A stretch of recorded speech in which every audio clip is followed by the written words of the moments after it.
Assalamualaikum warahmatullahi wabarakatuh. Alhamdulillahilladzi hadana lihada wa ma kunna linahtadiya laula an hadanallah. Teman-teman sekalian yang dirahmati Allah Subhanahu wa taala, alhamdulillah kita sudah menginjak kesekian ya daripada bulan Ramadan ini yang insya Allah kita dalam keadaan sehat walafiat, dan ini patut kita syukuri karena ini termasuk nikmat yang besar Allah berikan Ramadan ini untuk bisa kita peroleh, sehingga kita itu bisa banyak-banyak beramal solih, dan yang semoga itu menjadikan kita banyak bekal untuk kembali kepada Allah dan kita keluar daripada Ramadan ini sebagai orang-orang yang bertakwa. Salawat serta salam semoga senantiasa tercurahkan pada baginda yang agung, yakni Nabi Allah Muhammad sallallahu alaihi wasallam. Beliaulah yang menjadi role model kita dalam menjalani setiap tapak kehidupan. Kita pengen bisnisnya sukses, ya nyontoh Rasul. Rasul juga berbisnis.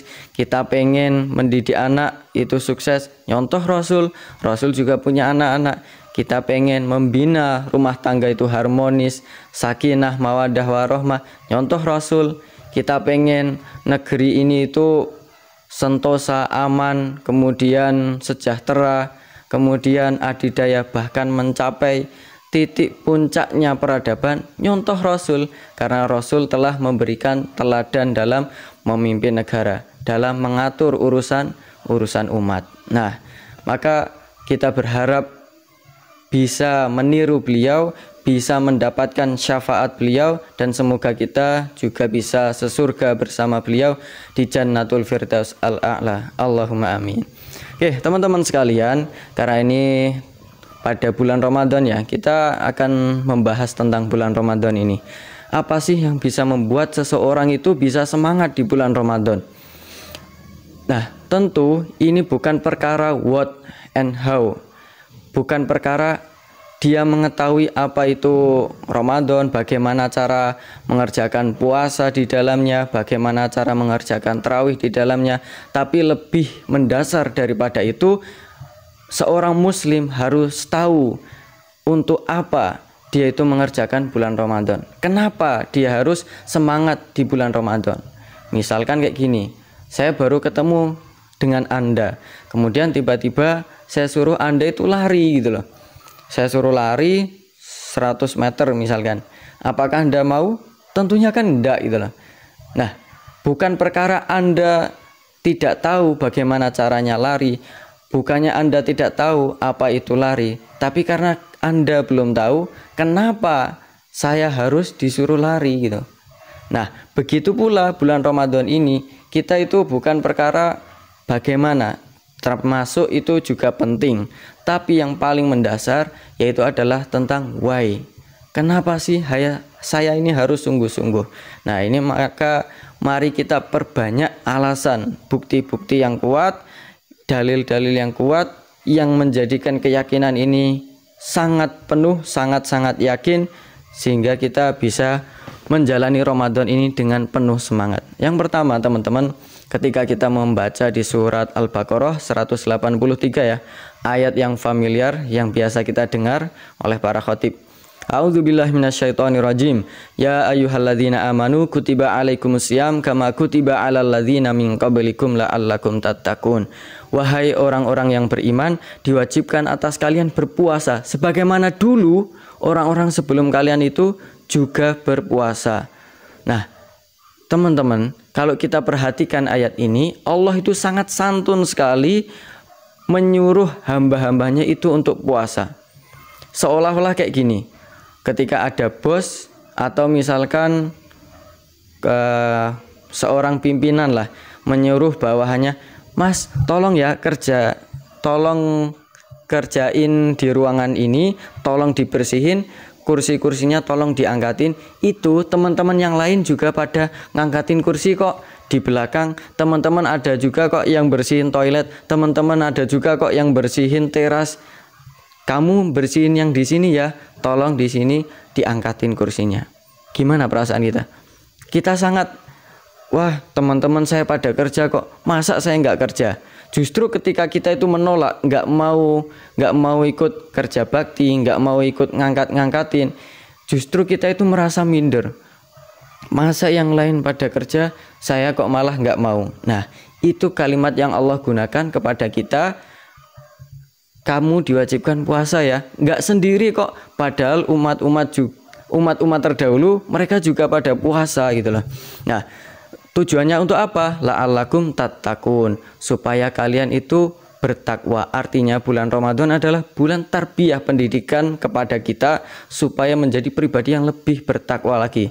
Setelah berbulan-bulan lamanya kita bergelimangan mungkin dengan dunia, nah kita fokuskan di bulan Ramadan lebih fokus terhadap akhiratnya. Dan ini bukan jaminan teman-teman sekalian ketika kita selesai bulan Ramadan itu termasuk orang bertakwa. Karena kalimat dari ayat tersebut yaitu la'alla, supaya. Jadi bukan jaminan, artinya supaya ini harus kita usahakan, bukan kemudian kita bangga-bangga, wah kita pasti menang ya. Setelah pas lebaran kemudian minal aizin wal faizin gitu. Nah, kita sudah meraih kemenangan dan sebagainya. Nah, siapa yang menggaransi kemenangan bagi kita itu? Maka para sahabat dulu baik sebelum Ramadan maupun setelah Ramadan mereka senantiasa berdoa. Kalau sebelum Ramadan supaya disampaikan pada bulan Ramadan, kalau belum sampai pada bulan Ramadan maka dia akan setelah selesai bulan Ramadan dia akan meminta supaya Allah itu menerima dari amal-amalnya.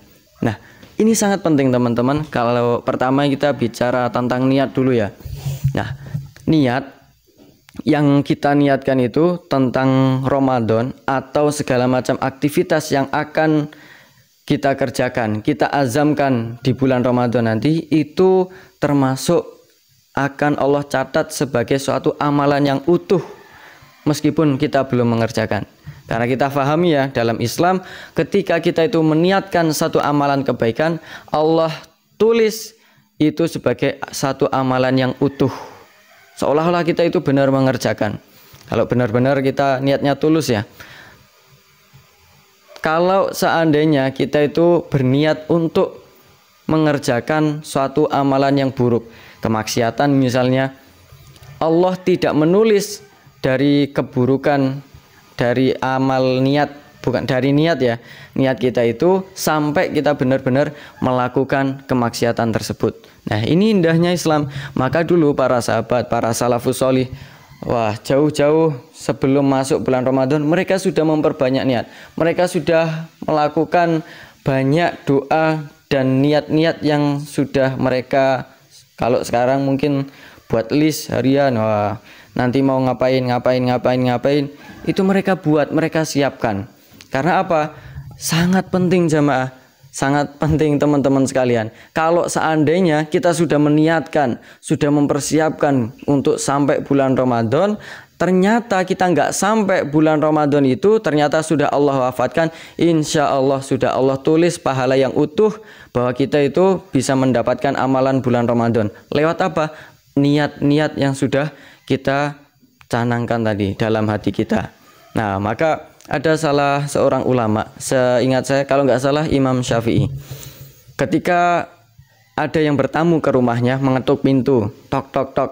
Nah, dia tidak membukakan pintunya itu sampai dia mempunyai 10 alasan yang baik minimal.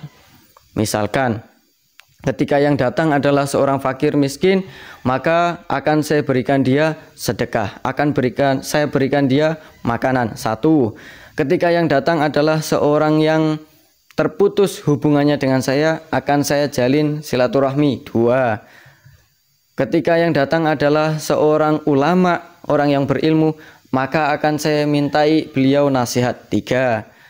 Ketika yang datang adalah seorang murid, maka akan saya mintai dia, bukan saya mintai, saya akan memberikan dia ilmu dan pengetahuan. 4. Ketika yang datang adalah orang yang mempunyai banyak hutang, misalkan, akan saya lunasi hutang-hutangnya. 5. Terus sampai 10 niatan yang bagus, dan ternyata yang datang hanya 1 orang saja dengan 1 hajat, maka beliau sudah mendapatkan 10 amal kebaikan yang utuh. Dan Masya Allah luar biasa. Ini pentingnya untuk kita tiru juga teman-teman sekalian. Itu pertama, niat. Nah, yang kedua, kalau kita membaca daripada hadis Nabi yang sahih ya, muttafaqun alaih, kalimatnya seperti ini. Idza jaa Ramadan futihat abwabul jannah wa ghulliqat abwabun nar wa suffidatis syayatin. Ketika datang bulan Ramadan, maka dibukakan pintu-pintu surga dan ditutup pintu-pintu neraka dan dibelenggunya setan-setan. Masya Allah, ini menunjukkan rahmat yang Allah turunkan di bulan Ramadan itu sangat besar sekali, sangat luas sekali, sehingga amalan yang Allah lipat gandakan itu sangat besar. Kemudian daripada dosa-dosa yang Allah ampuni itu juga sangat luar biasa. Sehingga ketika seseorang menjalani bulan Ramadan itu dengan serius, dengan sungguh-sungguh, maka dia keluar Ramadan seolah-olah seperti bayi yang baru lahir dari rahim ibunya. Luar biasa. Nah, mungkin muncul pertanyaan dari kita, lalu kenapa ada orang-orang yang masih bermaksiat di bulan Ramadan? Dia nggak sholat, bahkan dia nggak puasa, bahkan dia bermaksiat dengan maksiat-maksiat yang lain. Kenapa bisa? Kalau memang setan itu dibelenggu. Jadi begini, para ulama itu berbeda pendapat tentang menyikapi dari hadis tersebut terkait setan-setan dibelenggu. Salah satu pendapatnya yang saya sampaikan saat ini, yaitu ketika kita itu sudah terbiasa dengan kemaksiatan, segala macam perbuatan keji yang kita biasakan sebelum masuk bulan Ramadan, maka ketika masuk bulan Ramadan kita sudah otomatis melakukannya, sudah akan refleks melakukannya meskipun tanpa setan yang menggoda kita. Paham belum? Nah, jadi saya analogikan gini ya. Semisal ada seorang anak kecil, bocah, dia ada di suatu negeri, hijrah di satu desa yang ternyata sebelumnya gini ya, ada seorang anak, seorang bocah yang dia polos sekali, belum kenal apa-apa, hanya ngomong yang baik-baik saja, ngomong yang bagus-bagus saja. Terus kemudian dia hijrah ke tempat yang di situ itu banyak ngomongnya itu kotor, kemudian jorok, kemudian tercela, bahasanya kasar lah. Terus kemudian setelah 11 bulan misalkan, dia diajak hijrah lagi ke tempat yang aman, ke tempat yang jauh daripada kalimat-kalimat yang mencela, yang kotor, yang jorok. Nah, apakah dia akan otomatis langsung meninggalkan segala macam perbuatan kalimat-kalimat keji yang biasa dia lakukan, yang biasa dia ucapkan saat sebelum hijrah ke tempat setelahnya? Kan tentu enggak gitu, enggak mudah gitu. Karena apa? Sudah terbiasa. Begitu pula ketika kita memasuki bulan Ramadan, maka sudah seharusnya kita menghilangkan kebiasaan-kebiasaan maksiat yang kita kerjakan supaya ketika masuk bulan Ramadan kita sudah enggak enggak candu lagi dengan kemaksiatan tersebut. Nah, teman-teman sekalian yang dirahmati Allah Subhanahu wa taala, ada satu kisah menarik. Meskipun ini kisah Israiliyat ya, tapi bisa kita ambil pelajaran. Jadi begini, ada seorang ibu-ibu, dia menangis di kuburan, terseduh-seduh menangisi anaknya yang masih gadis. Kemudian datanglah seorang ulama, ini di zamannya Nabi Shalih ya. Datang seorang ulama yang menanya ibu itu, "Mayu Mbak Kiki, kenapa engkau menangis wahai ibu?" Ibu itu menjawab, "Bagaimana saya enggak menangis ya Syekh, sedangkan saya punya anak remaja masih gadis kok sudah meninggal. Dia belum merasakan hidup yang begitu panjang, dia belum merasakan cinta, mungkin belum merasakan keluarga, belum merasakan menikah, punya momongan dan yang lain-lain. Dia merasa terlalu singkat bersama anak gadisnya." Lalu ditanyai oleh ulama tersebut, "Memangnya usia anak ibu berapa?" gitu. Ibu itu menjawab, "Baru 500 tahun ya Syekh." Bayangin, 500 tahun masih remaja, mungkin kayak sekarang sweet 17 gitu. Masya Allah, ternyata ketika kita mendengar itu kaget kan, kayak merasa, "Duh, apa mungkin 500 tahun masih remaja?" Karena memang harus kita pahami, umat-umat terdahulu itu memang orang-orang yang usianya panjang-panjang, bahkan sampai ribuan tahun. Bahkan fisik mereka juga kuat-kuat, tapi juga dengan syariat mereka yang juga lebih berat daripada kita. Kita perhatikan aja puasa Daud, syariatnya Nabi Daud. Antum tahu kan?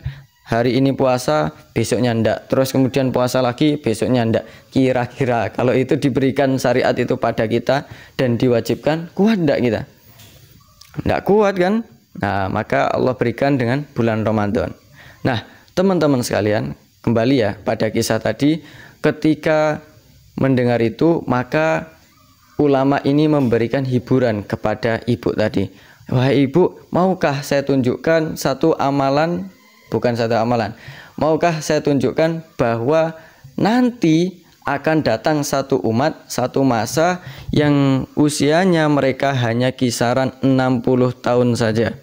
Kaget ibu ini, sebagaimana kagetnya kita ketika mendengar ada remaja yang usianya 500 tahun. Maka ibu ini kaget. Terus kemudian dia mengatakan, yang benar ya Syekh, sampai-sampai kalau seandainya itu memang ada, saking dirasa singkatnya, 500 tahun aja dianggap oleh ibu ini sangat singkat kok, apalagi cuman 60 tahun. Maka ibu ini sampai berani mengatakan, seandainya ya Syekh saya diberikan usia hidup hanya 60 tahun saja, maka akan saya gunakan usia itu untuk 1 kali sujud saja. Masya Allah, ini menunjukkan bahwa orang-orang terdahulu memang fisiknya itu lebih kuat daripada kita dan syariatnya lebih berat. Karena itu teman-teman sekalian, seandainya ditimbang-timbang amal ibadah kita dengan umat-umat terdahulu, niscaya kalah gitu loh. Mereka itu syariatnya lebih banyak, lebih berat maksudnya. Terus kemudian usia mereka juga lebih panjang, artinya bisa mengumpulkan bekal lebih banyak. Lah kita usianya singkat, terus kemudian amalnya juga singkat-singkat gini. Nah, maka Allah sayang kepada umatnya Nabi Muhammad SAW, maka Allah menurunkan, memberikan keistimewaan, yaitu adanya bulan Ramadan.